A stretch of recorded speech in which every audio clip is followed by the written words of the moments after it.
রাতের যখন গভীর, প্রথম আসমানে আমার আল্লাহ হাজির। অতিও গভীর হয় রজনী যখন, নীরবে প্রভুর নাম জপিও তখন। প্রভুর করুণা যদি আইবারে চাও, গভীর রাতে উঠে প্রভুর গুণগান গাও। জোহরে পাই না, আসরে পাইলাম না, ফজরে পেলাম না, মাগরিবে পেলাম না, এশায় পেলাম না, এখন আমি আল্লাহর সিয়ায়, আমি আল্লাহ নিজে এসে ডাকতেছি। আলা বিল মুস্তাগফিরিন ফাগফিরানা, উদউনি আস্তাজিব লাকুম। বান্দা তুই আর কত ঘুমাবি? নীরব টাইমে তোর একটু ডাকতে সুইটা আমারে আল্লাহ বলে একবার ডাক দে। নদীর মাছও ঘুমায়, পাখিরাও ঘুমায়, জঙ্গলের প্রাণী ঘুমায়, আমি আল্লাহ ফাঁকে আইসা ডাকি, বান্দা একবার আমি আল্লাহরে ডাক দাও। একটা বাসায় যাইয়া রাত্র 12টায় দরজা ধাক্কাবি, কেউ খুলবে না, মোবাইলে রিং দিবি, রিসিভ হবে না। মাও ঘুমায়, বাবাও ঘুমায়, খুব খেয়াল করি, সব ঘুম, মনে হয় মরে গেছে। এত দরজার উপরে ধাক্কা, আওয়াজ নাই, এমন মরামস। কিন্তু তোর আম্মা জানের পাশে একটা বাচ্চা আছে, 8 মাস 9 মাস 11 মাসের বাচ্চা ঘুমায়। দেখ ঘরের দরজাগুলো এত জোরে জোরে আঘাত করে, মা টের পায় না, মোবাইলে রিসিভ হয় না, রিং হইতেছে, বাহির থেকে রিংটোন আমি শুনতেছি, কিন্তু আমার ঘরের মা শুনে না, ম্যাডাম শুনে না। কিন্তু আম্মা জানের পাশে বাচ্চাটা হালকা করে একটু আওয়াজ দিছে, মা সজাগ হয়ে গেছে। ও বান্দা নজর কর, আমি আল্লাহ তোরে কত আদর করে বানাইছি। আমি আল্লাহ তোরে ভোর রাত্রে, এমন একটা রাত্র নেই যে আমি আইসা তোরে ডাকি না। তোর কি প্রয়োজন বল, তোর টাকা নাই বল, তোর গুনাহ করছো আমার কাছে বল, ভোর রাতে আমি আল্লাহরে ডাক দে। ওরে একটা বাচ্চা যখন মাকে আম্মু বলে ডাক দেয়, যত ঠান্ডা থাক না কেন, কাঁচা ঘুমেও যদি মা থাকে, বাচ্চা যখন আম্মু খায়া ডাক দিছে, মায়ের ঘুম ভেঙে গেছে। বাচ্চা কয় আম্মু আমি বাথরুমে যাব, মাত্র মা ঘুমাইছে, কাঁচা ঘুম, মা সব ফালাইয়া বাচ্চা নিয়ে বাথরুমে, বাবা তো ঘুমায়, কোনো খবর নেই। আল্লাহ বলেন দেখ তোর মা আসো, কাঁচা ঘুম বাদ দিয়ে তোর একটা ডাক শুইনা তাড়াতাড়ি বাথরুমে নিয়ে গেছে। আইসা মা শুইছে, আবার আর একটা বাচ্চা ডাক দিছে, আমার গরম লাগে কাঁথা দাও, ঠান্ডা লাগে কাঁথা দাও, লেপ কম্বল দাও। মা আবার ওই বাচ্চার আবদার পূরণ করে। ওই মায়ের থেকে তোর 99 গুণ মায়া আমি আল্লাহর বেশি। ও বান্দা তুই জীবন ভর অন্যায় করিয়া যদি একবার মুহাব্বতে ডাক দাও আল্লাহ, ওরে বাচ্চার ডাকে যদি মার কলিজা ঠান্ডা হয়, মায়া জন্মায়, আমি আল্লাহরে যদি একবার আল্লাহ বলে ডাক দাও, আমার কেন মায়া হবে না? আমি তো আলাদা কোনো সন্তান জন্ম দেই না, কারো থেকেও জন্ম আমি নেই নাই। ও বান্দা এত আদর করে তোরে বানাইছি, আমি আল্লাহ তোর ব্যবসা চাকরি লেখাপড়া বন্ধ করে বলি নাই, আমারে ডাক দে। বান্দা তুই ঘুমাবি ঠিক, তবে ভোর রাতের ঘুম তোর স্বাস্থ্যের জন্য ক্ষতি ক্ষতি ক্ষতি। এই যে রাতের ঘুম শরীরের জন্য খোদার কসম, শরীরের মহা ঔষধ ফিরি। এরে নবীরা আসে করে যুবক, এই জন্য আমি বারবার বলি আমার সমাজের যুবক, যদি লাইনে চলে আসো, গোটা দুনিয়াটা লাইনে চলে আসবে। যুবকের পাওয়ার দেখো নাই 5 তারিখ কথা বল, যুবকের পাওয়ার আছে, তবে এই পাওয়ারটা কামিয়াব হবে না যদি উলামায়ে কেরামের নেক নজর না থাকে। তোমার মেধা দিয়া গোটা দুনিয়া আলোকিত করে নাও, চরিত্র সুন্দর করে আগাও, মনটাকে বুঝাই, ওরে মন আমার কপাল কেন এত খারাপ, আমার মতো যুবক স্কুল কলেজে পড়ে, চাকরি করে, ব্যবসা করে, যদি 5 বেলার নামাজ পড়তে পারে, আমি কেন পারি না? আমার কপাল কেন খারাপ? ও আল্লাহর বান্দারা, তোমার মতো যুবক রাস্তায় গাড়ি চালায়, শ্রমিকের কাজ করে, নামাজ ছাড়ে না। বলো তুমি কেন পারো না? দুনিয়া আল্লাহ কেন দিছেন? আখিরাতের কিছু সম্বল সঞ্চয় করার কাজের জন্য। মূলত দুনিয়া কোনো কাজের জন্য না, দুনিয়া আমাদের জন্য না। হাদিসে পাকে নবী বলেন, দুনিয়া নামক গ্রহটার সম্মান যদি মান দাম এক বিন্দু, বলতে একটা মশার পাখা এই পরিমাণও থাকতো, তো কোনো বেদিনকে আল্লাহ এক ঢোক পানি পান করার সুযোগ দিতেন না। অর্থাৎ এই দুনিয়ার দাম আল্লাহর কাছে মোটেও নেই। তো দুনিয়ায় পাঠাইলেন কেন? আখিরাতের সম্বল সঞ্চয় করার জন্য। এখান থেকে যা আমরা সঞ্চয় করব, মরণের পরের জিন্দেগিতে আল্লাহ এটা আমাকে দিবেন। হায়াত দেখতে না দেখতে অর্ধেক শেষ। যার বয়স 30 বছর, আল্লাহ যদি বাঁচান তো আর 30। কারণ উম্মতে মুহাম্মদীর হায়াত গড়ে 60 থেকে 70, এর বেশি না। তাহলে 30 বছর যার হায়াত শেষ, আর বাকি 30 আল্লাহ বাঁচাইলে বাঁচবে। কিন্তু এই 30 বছরে অর্জন কি করছেন? আমার কলিজার যুবক বাবারা এমন কিছু অর্জন করছে যে বাকি 30 বছরও বিফল। এমন কিছু অর্জন করছে এই 30 বছরে যে আল্লাহ যদি আরো 30 বছর বাঁচায় রাখেন তো 30 বছরও নষ্ট। মানি মুসলমানদেরকে দুনিয়ার থেকে ঈমান হারা করার জন্য চতুর্মুখী ষড়যন্ত্র চলতেছিল, চলতেছে, চলবে। আমরা বুঝি না। বাংলাদেশে দাঁড়ায় কোনো বেঈমান ইহুদি খ্রিস্টান কোনো হিন্দু বলে নাই সকালের বক্তব্য বন্ধ করে দাও, কেউ বলে না। কিন্তু এমন আকাম করছে, এমন অপকৌশল করেছে, এমন চূড়ান্ত চক্রান্ত করেছে যে মুয়াজ্জিন যখন আজান দিতে উঠে ঠিক সেই টাইমে মা উঠে তার বাচ্চাকে কেজিতে পাঠাবার জন্য। তো এখন সকালবেলা স্কুলে নিতে হবে সন্তানকে, বই ফ্রি, নাস্তা ফ্রি, গাড়ি ফ্রি। বলা লাগে নাই বক্তব্য বন্ধ করে দাও, অটো বন্ধ হয়ে গেছে। কিন্তু আমাদের ব্রেন খুব দুর্বল, অনেক ভালো কিন্তু কাজে লাগাই না।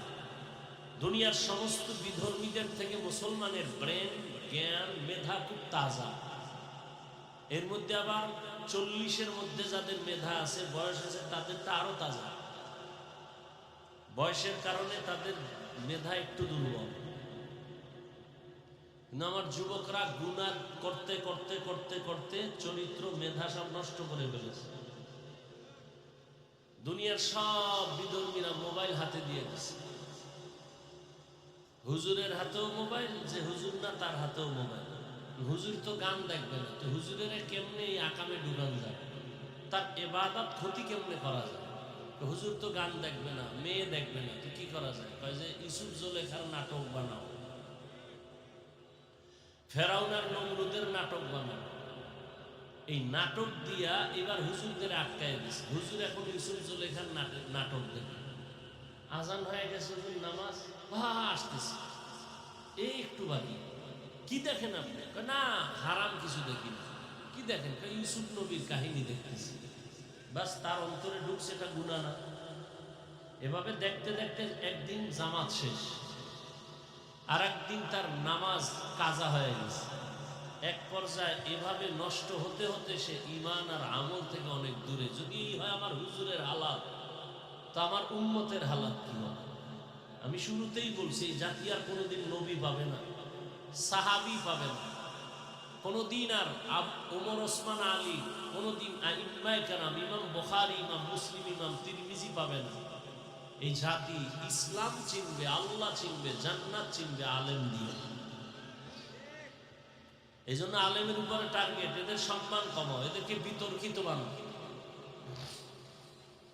আল্লাহ হেদায়াত দান করে। আর ক্যামেরা তো ওপেন করাই আছে। হ্যাঁ, একজনে হাত দিছে আমার সালাম দেওয়ার জন্য, আমি লুঙ্গি বিনতেছি, ফট করে হাত দিয়ে ভালো হয়েছে। এমনকি আমি লুঙ্গি ছেড়ে দিয়ে হাত বাড়াবো, সে তো হাত দিয়ে ভালো হয়েছে। আর একজনে ফাঁক করে ছবি তুলে ফেলেছে। কি হইল? হুজুর এই ব্যক্তির সাথে মুসাফা করে নাই, অহংকারী। আমার এই বদনামটা ছড়াইল যে কোনো হিন্দু, কোনো বেঈমান, আমার ভাই মুসলমান, সেই একটা আবেগে ছবি তুলে ছেড়ে দিছে।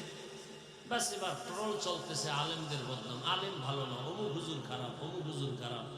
এইভাবে দোষ খুঁজলে, গ্রামে একটা কথা বলে আমাদের, কম্বল বাঁচলে কিছুই থাকে না। এরকম দোষ ছাড়া আছে কে? বলেন তো আমার যুবক বাবারা, শিক্ষিতরা, দোষ ছাড়া কে আছে? এভাবে যদি একজন একজন আলেমের দোষ ধরেন তো ইসলাম আর করুন। অমুক আলেম খারাপ, অমুক আলেম খারাপ, অমুক আলেম খারাপ, তার এই দোষ, তার এই দোষ। আমি মাঝে মাঝে বলি, হিংসা কেমন জিনিস। বাড়ির পাশে প্রতিবেশীর ছেলে গরিব, কিন্তু ছেলের মেধা ভালো, পাশের ঘরওয়ালা বড় লোক, এর সহ্য হয়। একজনে কয়, সাহেব অমুকের ছেলে তো এখন ক্লাস 8-এ উঠে গেছে, দূর বান্ধব, ও জীবনে কাজে লাগবে না, ও লেখাপড়া কি করবো, পরীক্ষায় পাশ করতে না। ফাইনাল পরীক্ষার রেজাল্ট যখন বের হয়ে গেছে, খবর পাইছে যে সে গোল্ডেনে পালাচ্ছে। স্যার গোল্ডেনে পালাচ্ছে, বাদ দাও, গোল্ডেন পাইলে কি হবে, ওর জীবনে আর চাকরি হবে না। এক পর্যায়ে লেখাপড়া শেষ করে চাকরি হয়ে গেছে। স্যার চাকরি হয়ে গেছে, চাকরি থাকলে কি হবে, বেতন থাকবে না। শুনে না, বেতন হাই স্কেল, কিছুদিন পর বেতন পাইলে কি হবে, বেশি দিন টিকবে না। এই হিংসার দাবানলে সব আমরা আটকায় গেছি। গীবত করতে করতে করতে করতে করতে করতে প্রত্যেকটা মানুষের মুখ দুর্গন্ধময় হয়ে গেছে। এই পরিমাণ দুর্গন্ধ যে মেসওয়াক কেন, ব্রাশ কেন, কোনো মেডিসিনে আর মুখের দুর্গন্ধ যাবে না। কারণ গোশত খাইলে মুখে ব্রাশ করা লাগে না, তো গোশত খাইতেই গেছে, খাইতেই গেছে, খাইতেই গেছে, কোনোদিন মুখ ধোয় না, অনবরত গোশত খায়। কির গোশত খায়? মরা ভাইয়ের গোশত খায়। জেন্দারটা খাইলে তো একটু মরাটা, মরা ভাইয়ের গোশত খায় বয়ে বয়ে। নবীজি বলেন, এক সাহাবী বদনাম করতেছে, ভাই আরে খেলাও দাও, যে দাঁত খুঁজে, কয় না ওইটা নিয়ে দাঁত খুঁজো কেন, কয় গোশত ঢুকছে দাঁতে। কয় ইয়া রাসূলুল্লাহ, আমি 1 মাস হয়েছে গোশতের লগে দেখা নাই, মাত্র গোশত খাইলা? বলে ইয়া রাসূলুল্লাহ, তার মানে? বলে এই যে তুমি অমুকের বদনাম বললা, আল্লাহর কোরআন মরা ভাইয়ের গোশত খাওয়ার সমতুল্য, খেলাল করো। আল্লাহ রসুল বলছেন গীবত এটা জেনা করার থেকেও মারাত্মক। ইয়া আইয়ুহাল্লাযীনা আমানু ইজতানিবু কাসীরাম মিনাজ-যন ইন্না বা'দাজ-যন্নি ইসমুন ওয়া লা তাজাসসু ওয়া লা ইয়াগতাব বা'দুকুম বা'যা আইয়ুহিব্বু আহাদুকুম আন ইয়াকুলা লাহমা আখীহি মাইতান ফাকারিহতুমুহু ওয়াত্তাকুল্লাহ ইন্নাল্লাহা তাওয়াবুর রহিম।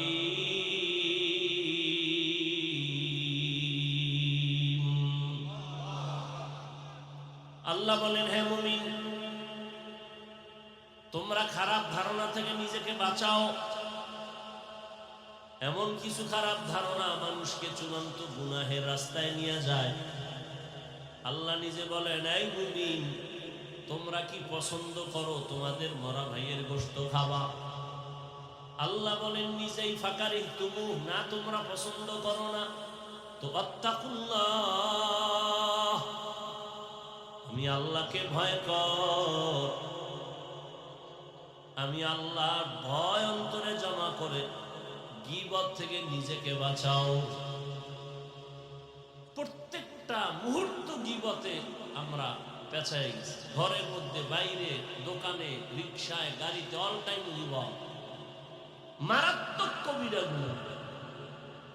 শুধু কি তাই, গীবতের মারাত্মক একটা ক্ষতি হলো, যে ব্যক্তি যার গীবত করে তার গুনাহ তার আমলনামায় চলে আসে। এটা মারাত্মক একটা ক্ষতি।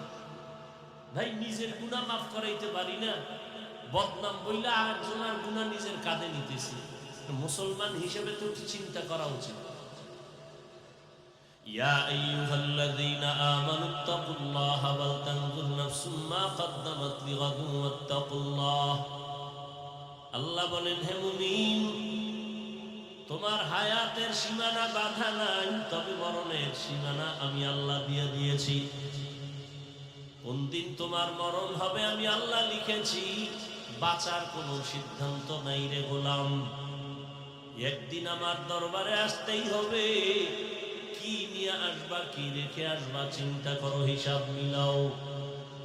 এরে নবীর উম্মত আশিক, আল্লাহ পাক রব্বুল আলামিন বলেন, আখিরাতের চিন্তা অন্তরে নিয়ে যদি কোনো আমল করতে চাও, আল্লাহর ভয় তাকওয়া অর্জন করা ছাড়া এটা সম্ভব হবে না। এজন্য আল্লাহ কোরআন নাজিলের শুরুতেও বলেন তাকওয়া, কোরআনের শেষেও বলেন তাকওয়া।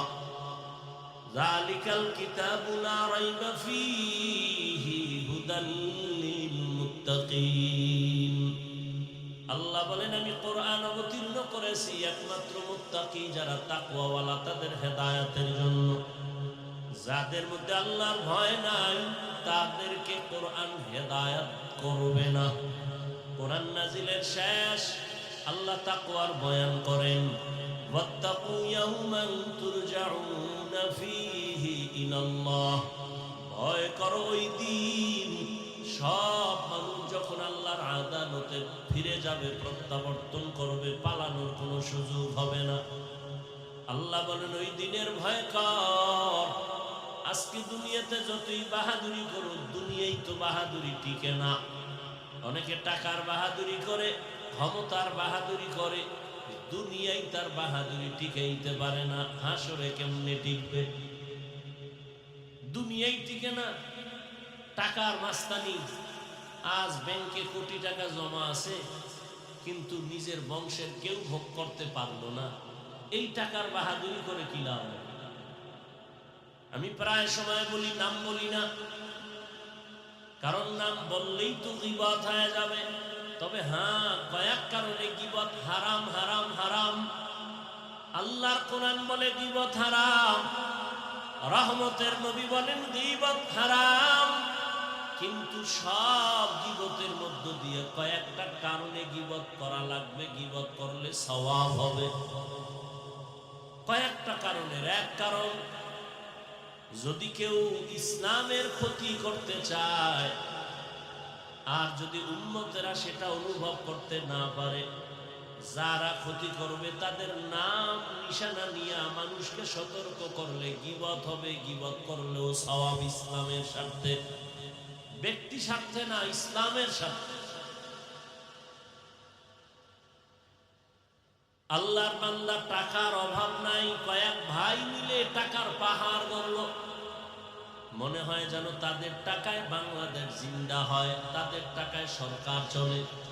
কিন্তু কপাল বড় খারাপ, এত টাকাওয়ালা কয়েক ভাই এমন অন্যায়ের রাস্তায় চলে গেল। মা কয়েকদিন আগে মারা গেছে, এক ভাইও মায়ের জানাজায় উপস্থিত হতে পারে নাই। এই টাকা, এই বাহাদুরি করে কি লাভ হবে? যে মায়ের জানাজায় যেতে পারলো না কেন? চাইলে পারতো, যায় না কেন? যে জানাজায় গেলে মায়ের খাইবো, ভিড়া খাইবো। এই পরিমাণ তাদের চরিত্র ভালো। আল্লাহ হেদায়েত দান করুন। এরে আল্লাহর আশিক, আল্লাহ তাআলা দুনিয়া আমাদের পাঠাইছেন আখিরাতের সম্বল সঞ্চয় করো। দুনিয়া নামক গ্রহটার কোনো মূল্য নাই। বিউটি পার্লারে গিয়ে অনেক কালো মানুষ সাদা হয়ে গেছে, এই সাদা দেইখা পাগল হইও না। অনেক কালো মানুষও সাদা হইয়া বিবাহের সিঁড়িতে বসে। বোকা অনেকে বুঝে না, কিছুক্ষণ পর চেহারায় রৌদ্র লাগে, পানি লাগে, আর সাদা থাকে না, সুন্দর থাকে না।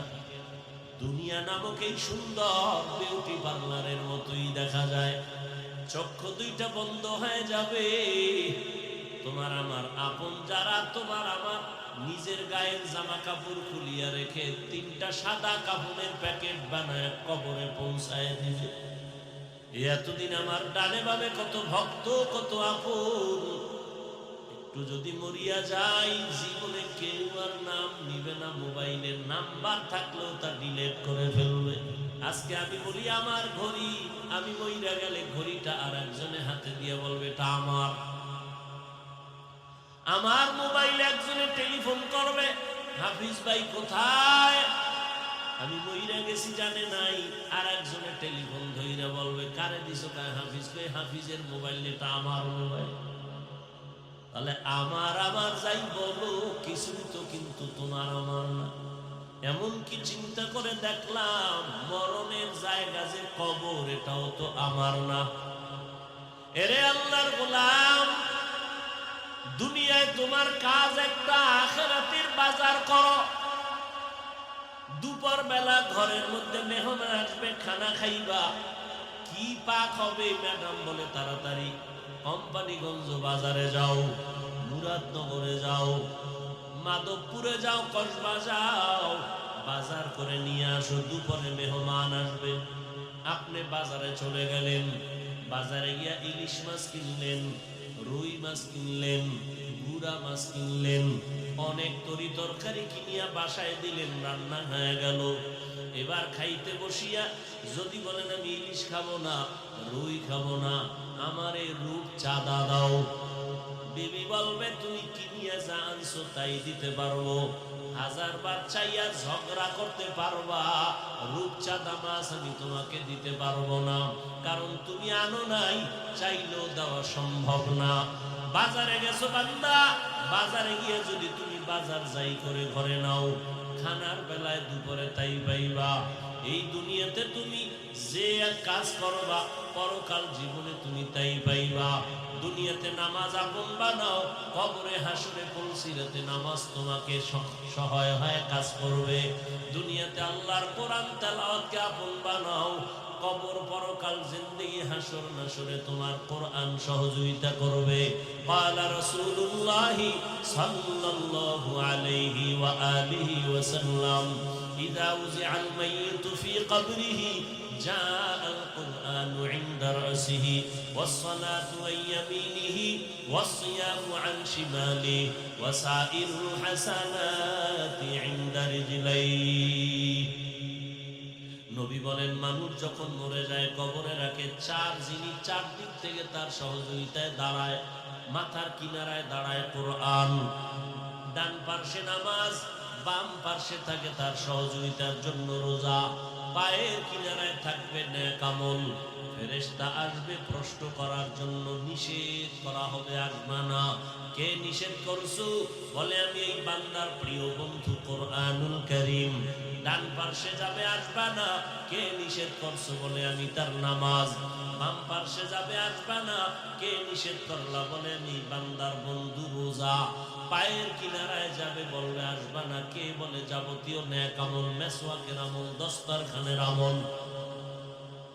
আল্লাহর নবী বলেন ওই কবর তখন বান্দার জন্য জান্নাতের বিছানার ব্যবস্থা হয়ে যাবে। ও আল্লাহর বান্দারা, অনেকে তো কবরের আযাব বিশ্বাস করে না, শুধু করেই না, আযাব নাই বলিয়া বহু বয়ান ইউটিউবে ছাড়তেছে পর্ব আকারে। কবরে কোনো আযাব হবে না। চরমনাইর সৈয়দ ইসহাক রাহমাতুল্লাহ আলাইহি তিনি বলতেন, বাবা কবরে যদি আযাব না হয় ধন্যবাদ, আমিও পেরেশান মুক্ত, তুমিও পেরেশান মুক্ত, কোনো টেনশন নেই। কিন্তু কবরে আযাব হবে তো সন্দেহ নাই, বহু দলিল। হবে না তোমার কথা মেনে নিলাম, যদি কবরে কোনো আযাব না হয়, তুমি টুপিওয়ালারও কোনো চিন্তা নাই, তুমি গাঞ্জাখোরেরও কোনো চিন্তা নাই। কিন্তু কবরে গিয়া যদি দেখো নামাজ না পড়ার কারণে আযাব হয়, বলো বাবা সেই দিন তোমার উপায় কি হবে, আমার উপায় কি হবে? আর আযাব হওয়ার তো দলিল প্রমাণ অভাব নাই। রহমতের নবী হাঁটতেছেন, পেছনে সাহাবায়ে কেরাম হাঁটতেছেন। হঠাৎ নবী দাঁড়ায় বলেন, ও সাহাবায়ে কেরাম দাঁড়াও, ওই যে কবর দেখো, কবরের মধ্যে আযাব চলতেছে, তাড়াতাড়ি আমরা একটু দোয়া করে দেই, কবরের আযাব যেন মাফ হয়ে যায়। নবী দোয়া করলেন, এরপরে কবরের আযাব মাফ হয়ে গেল। আমাদের আমাদের জাতি ভাইদের মধ্যে একদল প্রশ্ন করেই ফেলবে, হাফিজ ভাই ধন্যবাদ আপনাকে, আজকে নবীর কবরের আযাব দেখে দোয়া করলেন, তাহলে আপনারা কেন নবীরে গাইবের মালিক মানেন না? নবী যদি গাইব নাই জানে, কবরের আযাব দেখলেন কিভাবে? প্রশ্নকারীরা আছে না, এ নিয়ে কিলাকিলি করবে। তো নামাজ পড়লে, তুমি নামাজ নাই, রোজা নাই, হালাল হারামের ভেদাভেদ নাই, তোমার এই সমস্ত বিষয় নিয়ে তর্ক করার তো কোনো সুযোগই নাই, অধিকারই নাই। একটা মুসলমানের সব থেকে বড় পরিচয় নামাজ। নবী বলেন, বাইনাল আবদি ওয়া বাইনাল কুফরি তারকুস সালাহ।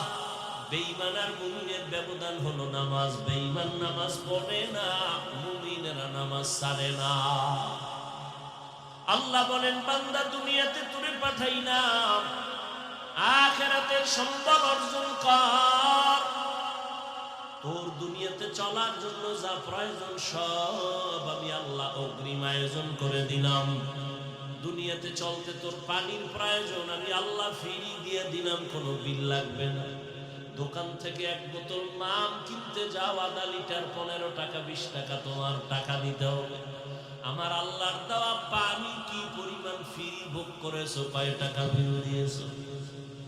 ও বান্দা, আল্লাহ বলেন, দুনিয়াতে চলতে তোমার প্রয়োজন আলো, আমি আল্লাহ সূর্য দিয়া চাঁদ দিয়া ফ্রি ভাবে তোমার আলো সার্ভিস দিয়ে দিলাম, কোনো বিল চাই নাই। দুনিয়াতে চলতে তোমার বাতাসের প্রয়োজন, আমি ফ্রি করে দিলাম, কোনো বিল লাগবে না।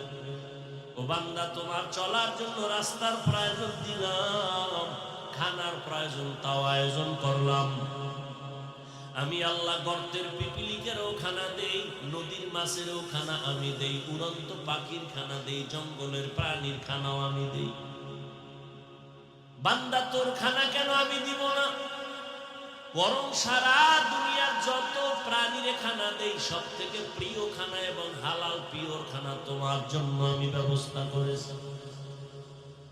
মানুষের খানা এত সুস্বাদু, এত পিওর এবং কাবার করে দিয়েছেন যেন নষ্ট না হয়। তুমি ভাত খাবা, চালের দরকার, কাবার লাগাই দিয়েছেন। তুমি রুটি খাবা, গমের দরকার, কাবার দিয়ে দিয়েছেন। তুমি যে কোনো ফল খাও, কাবার থেকে ছুটায় এরপরে খাও, সবগুলো কাবারে আটকায় দিছে। তোমার জন্য আল্লাহ সব করলেন। বলো বললাম, তুমি আল্লাহর জিন্দেগির জন্য, পরকালের জন্য আল্লাহর মহব্বতে কি করেছো? সারা রাত একটা কুকুরের দিকে তাকাইয়া দেখো,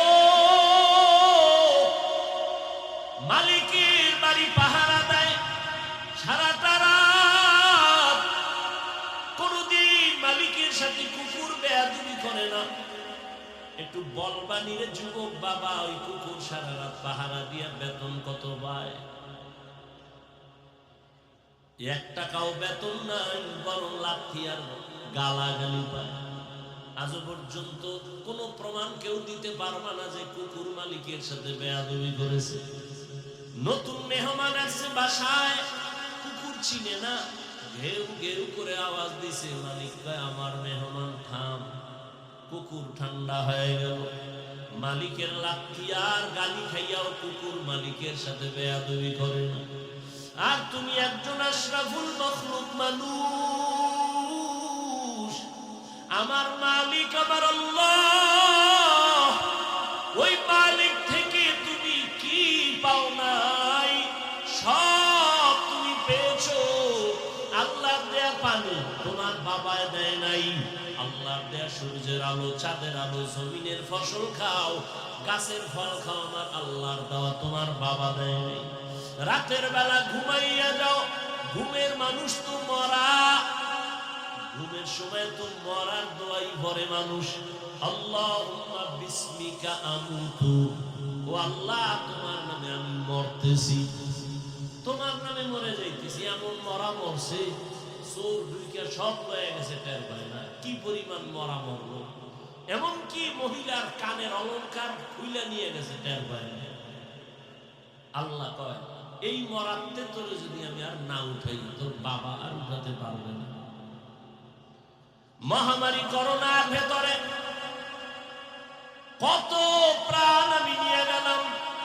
করোনার বাতাস কিন্তু তোর গায়ে লাগছে রে যুবক। আমি আল্লাহ তোকে নিয়ে যেতে পারতাম, আমি তোর জীবনটা বোনাস দিয়া দিলাম, তওবা করে সঠিক পথে চল। মহামারী করোনা আমি আল্লাহ তোরে নেই নাই, তোর আপন কত বন্ধুরে নিয়ে নিলাম। ডেঙ্গুতে তোর কত আপন চলে গেল, আমি তোকে নেই নাই।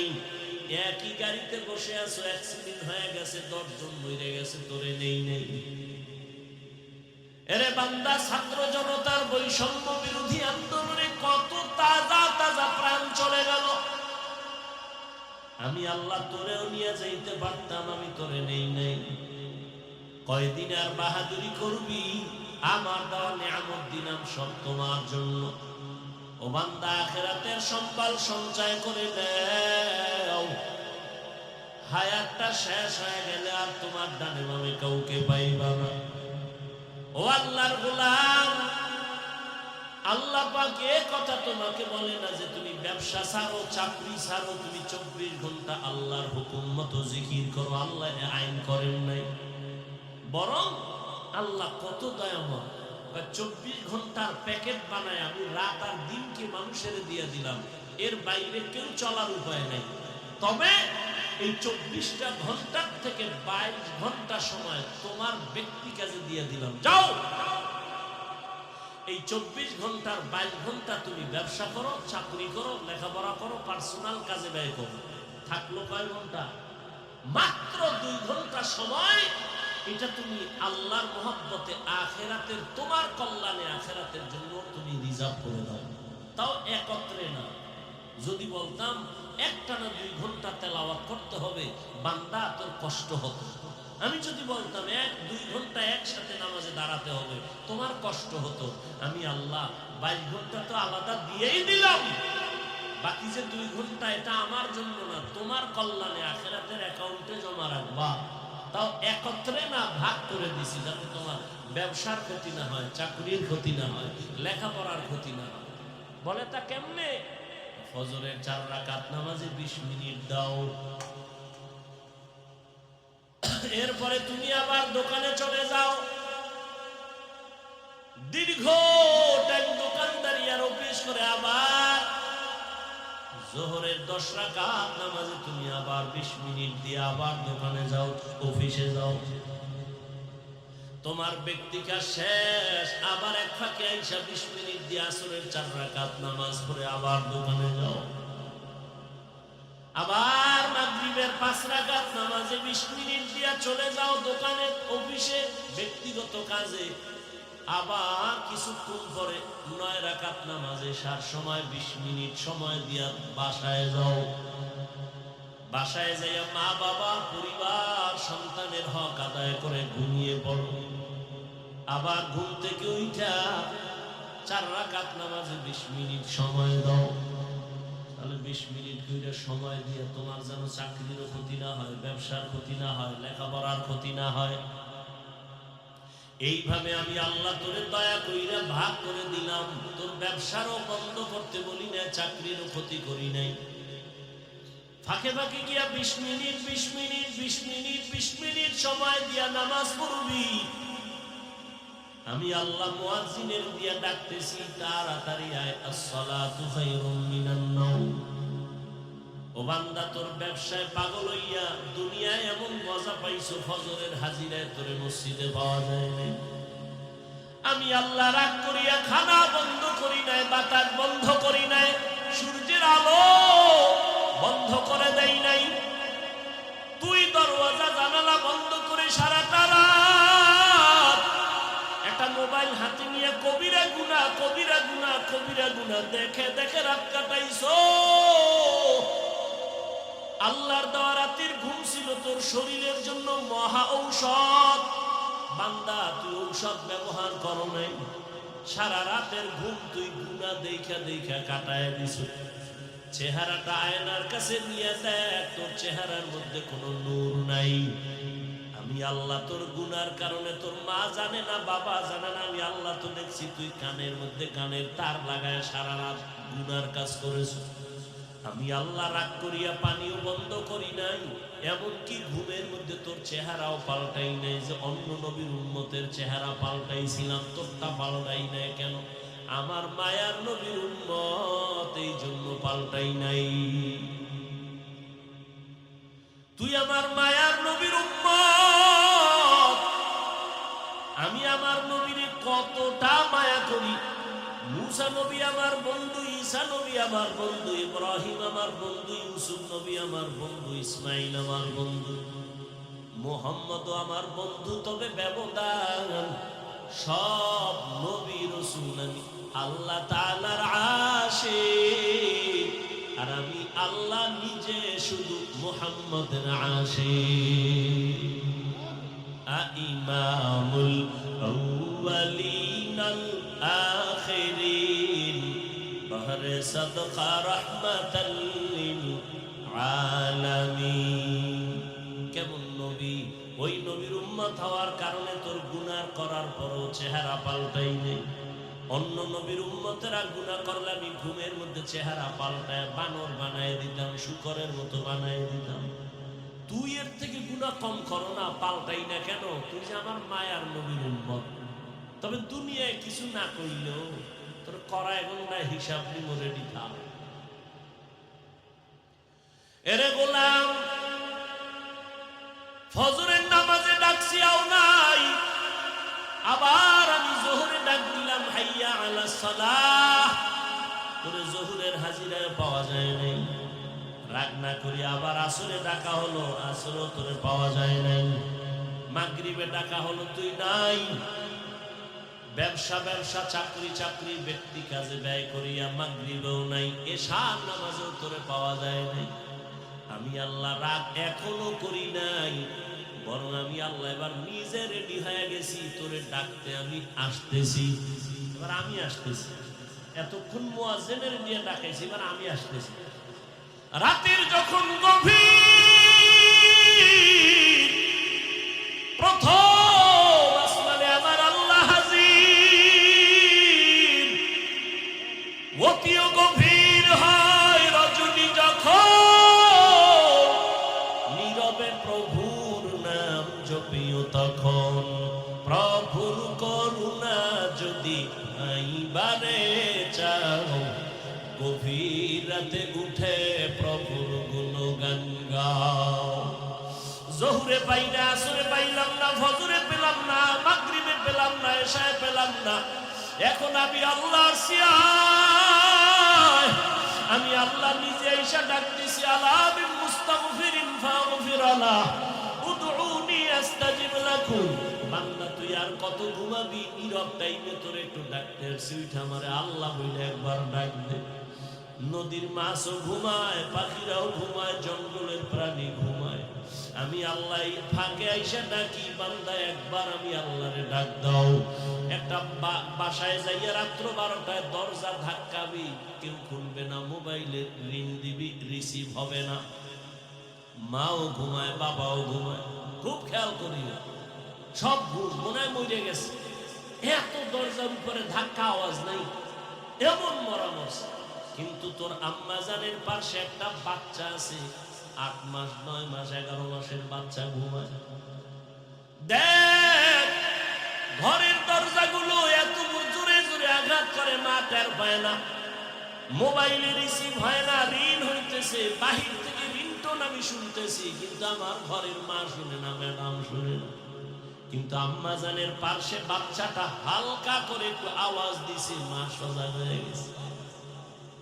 ও বান্দা, নজর কর, আমি আল্লাহ তোরে কত আদর করে বানাইছি। আমি আল্লাহ তোরে ভোর রাত্রে, এমন একটা রাত্র নেই যে আমি আইসা তোরে ডাকি না। তোর কি প্রয়োজন বল, তোর টাকা নাই বল, তোর গুনাহ করছো আমার কাছে বল, ভোর রাতে আমি আল্লাহরে ডাক দে। ওরে, একটা বাচ্চা যখন মাকে আম্মু বলে ডাক দেয়, যত ঠান্ডা থাক না কেন, কাঁচা ঘুমেও যদি মা থাকে, বাচ্চা যখন আম্মু কয়া ডাক দিছে, মায়ের ঘুম ভেঙে গেছে। বাচ্চা কয়, আম্মু আমি বাথরুমে যাব। মাত্র মা ঘুমাইছে, কাঁচা ঘুম, মা সব ফালাইয়া বাচ্চা নিয়ে বাথরুমে। বাবা তো ঘুমায়, কোনো খবর নেই।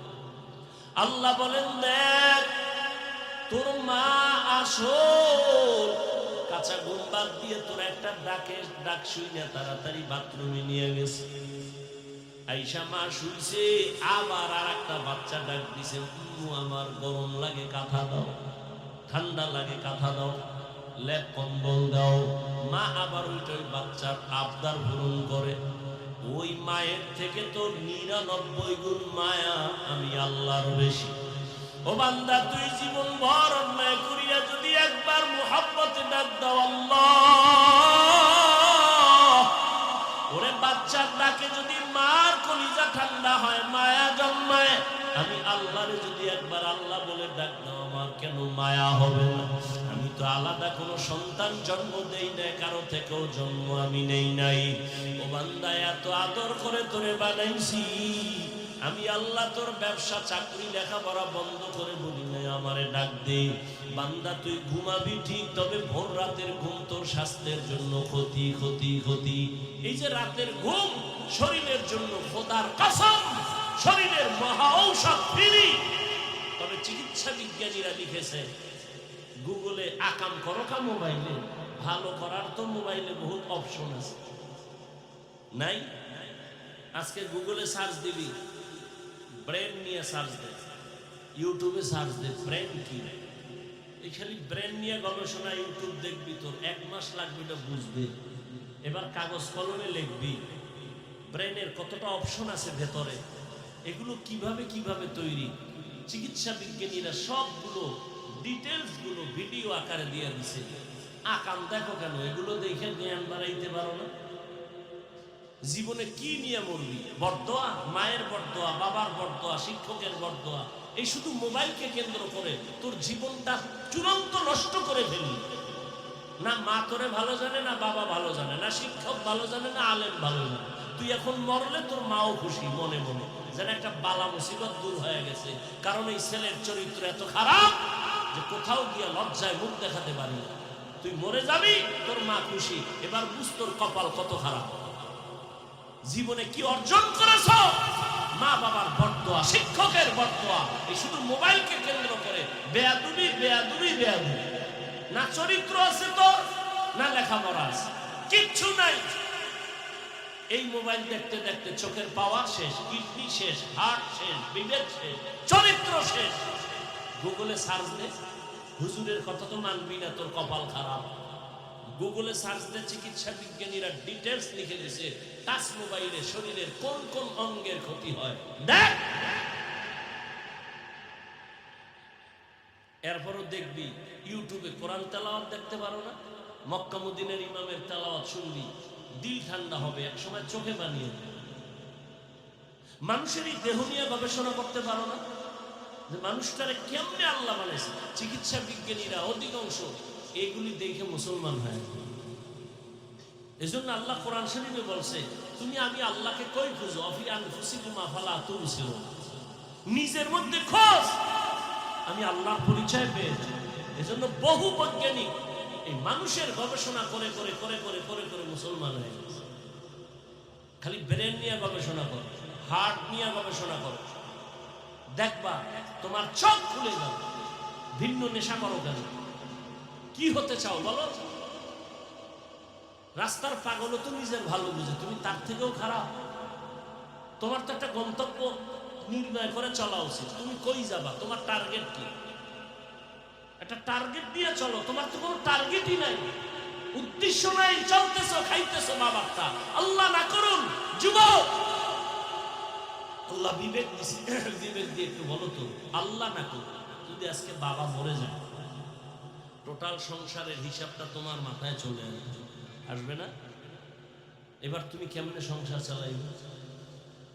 আছে কোনো চিন্তা তোমার? তুমি বাবার টাকা চুরি করো মোবাইলে এমবি বাড়ার জন্য, মায়ের টাকা চুরি করো, ও টাকা তো তোমার বাবার না। কোনো বাবা নিজের জন্য কামাই করে না, সন্তানের জন্য, পরিবারের জন্য করে। বাবা না খায় থাকে দুঃখ লাগে না, সন্তান না খায় থাকলে কষ্ট পায়। বাবা না ঘুমাইলে কষ্ট নাই, সন্তান না ঘুমাইলে কষ্ট পায়। প্রত্যেকটা পুরুষ জীবন পণে কষ্ট করে, ঘাম ঝরায়, ঘুম মারে, শুধু সন্তানের শান্তির জন্য, পরিবারের শান্তির জন্য। না বুঝে ঘরের মহিলা, না বুঝে সন্তানগুলো যদি বুঝতো, কোন স্ত্রী স্বামীর সম্পদ খেয়ানত করতো না, কোন সন্তান বাবার টাকা চুরি করতো না। অথচ করতেছো, মূলত নিজের সম্পদ নিজে নষ্ট করতেছো। একটা কথা লিখে রাখো, ভুলে গেলে আবার ক্ষতি হবে, বলে যাই লিখে রাখবা, যেই সম্পদ মূল সম্পদ যে কামাই করে বাবা, ওখান থেকে যদি স্ত্রী বা সন্তান খেয়ানত করে, কোটি টাকা কামাই করলো ওই সংসারে কোনোদিন বরকত হবে না, আল্লাহর কসম। তাহলে তুমি তোমার সম্পদ নষ্ট করো। বাবা মরে গেলে তো তুমিই মালিক। একটা মহিলা চিন্তা যদি করতো, স্বামী মরে গেলে তো আমার, তাহলে আমি কেন এই সম্পদ খেয়ানত করি?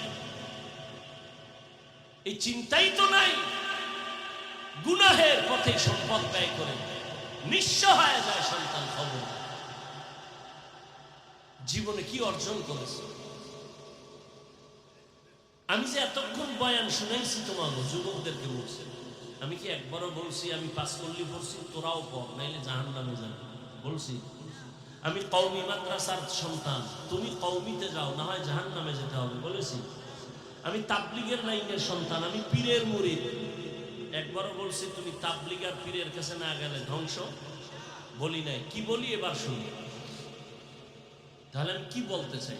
আমি টুপি মাথায় দেবা এটা বলি নাই, হুজুর হও তাও বলি নাই, কওমি মাদ্রাসায় যাও তাও বলি নাই, তাবলিগে যাও তাও বলি নাই, গেলে ধ্বংস হবা না গেলে ধ্বংস হবা তাও বলি না।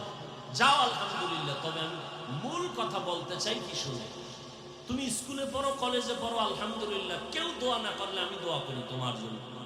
তুমি স্কুলেই পড়ো, ছাড়বা না স্কুলের পড়া, কলেজ ছাড়বা না, খবরদার। এটা আমার ব্যক্তিগত তোমার উপরে ওপিনিয়ন। আমি তোমাকে দোয়া করতেছি, এখানের লোকগুলো আমিন বলবে, কবুল হবে, আমি শুধু দোয়া করি। তুমি স্কুলে পড়ো, ধন্যবাদ তোমাকে। কলেজে পড়ো, ওই পড়া ছাড়বা না। চাকরিজীবী ভাই, চাকরি করো, ছাড়িও না। যারা ব্যবসা করো, করো ব্যবসা, দোয়া করি, ছাড়িও না। তুমি ব্যবসায়ী হও, চাকরিজীবী হও, ডাক্তার হও, ইঞ্জিনিয়ার হও, প্রফেসর হও, ছোট্ট দাবি বেয়াদব হওয়া না। আমার ওয়াজ তোমার জন্য এতটুকুই, বেয়াদব হওয়া না। যদি ডাক্তার হইয়া বেয়াদব হও, তাসলিমার মতো জুতা খায়া দেশ থেকে পালাতে হবে। অত ডাক্তার হও, তবে ডাকাত হয় না, বেয়াদব হয় না। বলবে বেয়াদব মানি, তিনটা পয়েন্টে বেয়াদবি চূড়ান্ত, করলেই তো ধ্বংস, খোদার কসম ধ্বংস হবেই হবে তোর জীবন। তিনটে স্থানে বেয়াদবি করলে, মা বাবা, শিক্ষক, ওলামায়ে কেরাম। মা বাবার সাথে বেয়াদবি করবি, আল্লাহর জাতের কসম তুই মরার আগে বন্ধু হয়ে যাবে, তোর কপালে শান্তির মরণ হবে না। শিক্ষকের সাথে বেয়াদবি করবি, বিদ্যার জগৎ থেকে তুই রাস্তার পাগল হয়ে যাবে। আমি বহু পাগল দেখছি রাস্তায় শীতের দিনে হাঁটে, ল্যাংটা, কিন্তু ইংলিশে কথা বলে। ভাবতাম, অনেক আগের কথা, ভাবতাম পাগল কেন ইংলিশ বলে, পাগল কেন আরবিতে কথা বলে। আমি দেখেছি, আল্লাহ সাক্ষী, কি পাগল হয়ে কি ইংলিশ শিখলো না? ভেবে ভেবে বহুদিন পরে আমার দিলে আসলো, না, এই পাগল হয়ে ইংলিশ শিখে নাই, আরবি শিখে নাই। স্কুলের ভালো ছাত্র ছিল, বেয়াদবি করে পাগল হয়েছে। মাদ্রাসার ভালো ছাত্র ছিল, শিক্ষকের সাথে বেয়াদবি করে পাগল হয়েছে।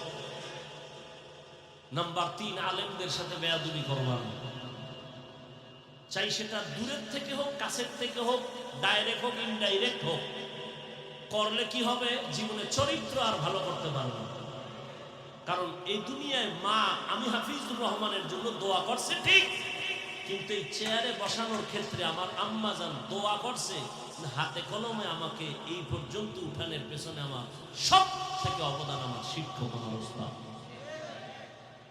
আমাদের বরিশালের গ্রামে কয় সন্তানের ভূত, শিক্ষক বানায় ভূত, অর্থাৎ সন্তান মানুষ বানায়। তো যেই শিক্ষক তোমাকে শিক্ষিত বানালো, সায়েন্স শিখাইলো, দস্তখত শিখাইলো, বাংলা কথা বলা শিখাইলো, ইংলিশ শিখাইলো, আরবি শিখাইলো, সে তোমার কাছে আজকে খারাপ হয়ে গেল একটা মোবাইলের কারণে। ডাক্তার হও, আদরওয়ালা ডাক্তার হও, ইঞ্জিনিয়ার হও, আদর্শবান ইঞ্জিনিয়ার হও, জীবন ধন্য হয়ে যাবে। কবি নজরুলের ইতিহাস পড়ো, তোমার মতো সারা রাত মোবাইলে যদি আকাম করত, কোনদিন কবি নজরুল হতে পারত। তুমি কি হতে চাও? সারা রাত মোবাইলে গুনাহ করে কি হতে চাও? এরে আমার কলিজার যুবক, জীবনে তো কম গুনাহ করো নাই, বলো আর কত রাত তুমি ঘরের মধ্যে মোবাইলে কবিরা গুনাহ করলে তোমার মনের আশা মিটবে, তারপরে তওবা করো। এরে আমার কলিজার যুবক, জীবনে তো মেয়েদের চরিত্রের উপরে হামলা কম করো নাই, বেয়াদবি মাফ করিও, বুঝাবার জন্য বলি। আর কত মাইয়ার জীবনটার উপরে হামলা করার পরে তোর মনের আশা মিটবে, তারপরে তওবা করবি বল। জীবনে তো পার্কে পার্কে কম ঘুরো নাই, আর কত শতবার পার্কে গেলে তোর মনের আশা মিটবে, তারপরে তওবা করবি বল। আজকে পায়ে ধইরা ধইরা বয়ান করি যুবক, যদি এই বয়ানটা 12 মাস না 6 মাস যদি হিন্দুদের মন্দিরে যায় করতাম, ওরা সব মদিনার আশেক হয়ে যেত। অথচ তুই মুসলমান, এত বড় মহামারী গেল, এরপরেও তওবা করো না রে বাবা। অথচ এবার বাস্তবে আসো, দেখো তো তোমার মতো যুবক জীবনে মাদ্রাসায় পড়ে নাই, আলিফ বাতাও শিখে নাই। বলো তোমার মতো যুবক স্কুলে পড়ে, কলেজে পড়ে, জেনারেল লাইনে থাকিয়াও 5 বেলার নামাজ পড়ে, সত্য কথার সাক্ষী দেওয়া শ্রেণী। বাস তোমার ওয়াজ শেষ। তুমি এবার একা একা খালি সবসময় চিন্তা করবা আমার কপালে কার অভিশাপ লাগছে। তোমার লাইনের যুবকটা যদি স্কুলে পড়ে নামাজ পড়ে, তুমি কেন পারো না? তোমার কপাল কেন খারাপ? তোমার মতো যুবক রাস্তায় গাড়ি চালায়, নামাজ ছাড়ে না, বলো তুমি কেন পারো না? তোমার কপালে কার অভিশাপ লাগছে একটু ভাবো রে বাবা। তোমার মতো যুবক র্যাব, আর্মি, পুলিশ, বিডিআর এর চাকরি করে, নামাজ ছাড়ে না, বলো তুমি কেন পারো না? তোমার মতো সন্তান ওসি, ডিসি, এসপি, উকিল, ব্যারিস্টার, ডাক্তার, প্রফেসর, ইঞ্জিনিয়ার, নামাজ পড়ে, দাড়িওয়ালা, ঢাকা বিশ্ববিদ্যালয়ে যাও, জাহাঙ্গীরনগরে যাও, এরকম আরো কলেজে ঘুরো, দেখবা স্কুলে পড়ে কলেজের ছাত্র, বিশ্ববিদ্যালয়ের ছাত্র, মাথায় পাগড়ি লাগানো, লম্বা জামা, লম্বা দাড়ি। কিও তুমি কোন মসজিদের খতিব?